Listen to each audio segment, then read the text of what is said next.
Assalamualaikum. Yang mana ada bajet 20,000 nak pakai BMW, abang boleh datang ke AR Speed World. Kita ada BMW harga RM20,000 sahaja. Okey. Yang 20,000 BMW E60 525i M Sport Original. Okey, kereta ni kita nak jual harga RM20,000 sahaja bang. Okey, cukup murah sebab masa baru harga kereta ni RM380,000.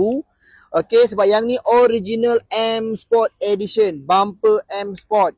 Okey, dia punya sport rim pun M Sport. Abang tengok kereta ni dalaman dia. Cantik bang, cantik.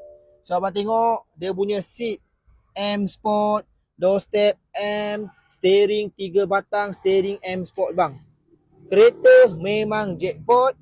Walaupun tahun kereta 2005, tapi condition dia masih cantik, kemas, seat tak ada koyah, dashboard semua cun lagi. Okey, so bukan itu sahaja, abang tengok lampu belakang. Lampu abang tengok bang yang ni lampu M5 bang. Ini lampu pun dekat 2,000 bang. Okey, lampu belakang memang baru, kita dah tukar. Bumper M Sport. Yang ni 525i 2.5 liter. Okey. So harga 20,000 ni abang boleh beli, boleh pakai, sangat-sangat murah.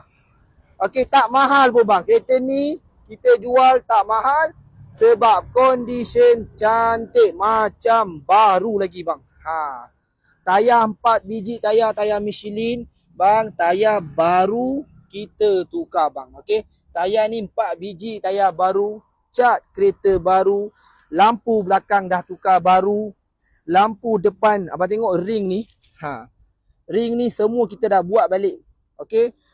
So kalau ikut tahun 2005 dia dah malap bang. So kita dah buat balik. So abang tengok dari depan, garang bang kereta ni. Garang habis. Okey, harga RM20,000 sahaja bang. Okey, condition ni sangat cantik. Kalau abang ada bajet lebih, abang boleh ambil yang ni bang.